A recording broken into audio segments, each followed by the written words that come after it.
En vertu de la loi sur l'administration publique adoptée en 2000, chaque ministère et organisme doit déposer un plan stratégique. Le plan stratégique 2017-2020 est le sixième du ministère des Transports, de la mobilité durable et de l'électrification des transports. Il s'inscrit dans le cadre d'une gestion axée sur les résultats et mène à une reddition de comptes obligatoire.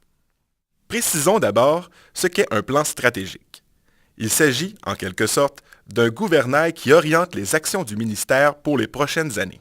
En d'autres mots, c'est une feuille de route qui reflète les grandes priorités organisationnelles.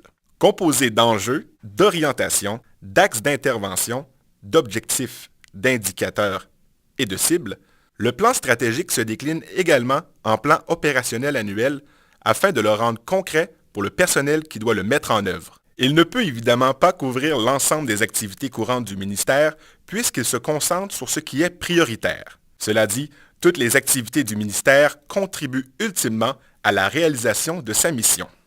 Le plan stratégique 2017-2020 a été réalisé à la suite d'une consultation menée en 2015 auprès de la population, de plusieurs partenaires et de membres du personnel. Cet exercice de planification stratégique a également nécessité un examen des contextes internes et externes de l'organisation et des projections dans l'avenir. Cela lui a permis de déterminer la manière de réaliser sa mission en fonction des valeurs de gestion privilégiées, tout en cherchant à concrétiser la vision institutionnelle. La mission du ministère, rappelons-le, est d'assurer sur tout le territoire la mobilité durable des personnes et des marchandises par des systèmes de transport efficaces et sécuritaires qui contribuent au développement du Québec. Sa vision est d'être reconnu comme un leader de la mobilité durable et de l'électrification des transports qui innove pour contribuer à la prospérité du Québec. L'intégrité, la compétence et la transparence constituent les valeurs qui guident les actions du ministère. Voyons comment les éléments du plan stratégique visent à répondre à deux grands enjeux.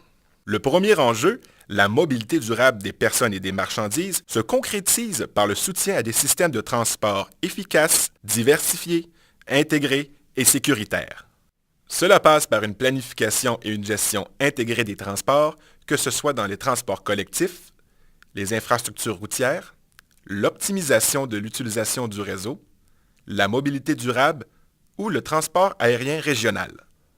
Les interventions du ministère visent aussi la sécurité, principalement pour réduire les accidents mortels et graves, tant pour les véhicules routiers, les piétons, les cyclistes et les motoneigistes que les conducteurs de véhicules tout-terrain. Le ministère s'engage également à préserver l'environnement. En effet, les actions du ministère en ce sens visent à soutenir l'électrification des transports, à contribuer à la réduction des émissions de gaz à effet de serre et à renforcer la résilience des infrastructures de transport au changement climatique. Le deuxième enjeu du ministère réside dans sa capacité organisationnelle et sa saine gestion des fonds publics. À cet égard, il se donne l'orientation de consolider l'expertise et d'accroître sa performance. Il veut s'assurer de détenir l'expertise nécessaire à la prise en charge des fonctions clés du ministère, notamment en génie, en gestion contractuelle et en technologie de l'information.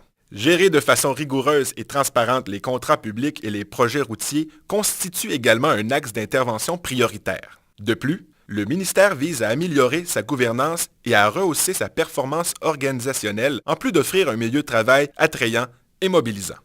Voilà un bref survol du nouveau plan stratégique du ministère des Transports, de la mobilité durable et de l'électrification des transports tel qu'adopté par le Conseil des ministres et déposé par le ministre à l'Assemblée nationale.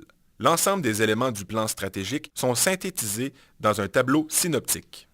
Ce plan stratégique permet au ministère de progresser tout en gardant le cap sur ce qui est prioritaire pour l'organisation. Le personnel, les citoyens et les partenaires peuvent ainsi suivre avec intérêt la progression du ministère vers la réalisation de ses objectifs. Ainsi, du 1er avril 2017 au 31 mars 2020, l'organisation s'appuiera sur ce plan pour réaliser sa mission. Elle témoignera annuellement de l'atteinte de ses cibles dans son rapport annuel de gestion. Pour de plus amples renseignements, nous vous invitons à consulter le plan stratégique ainsi que le tableau synoptique sur le site web du ministère.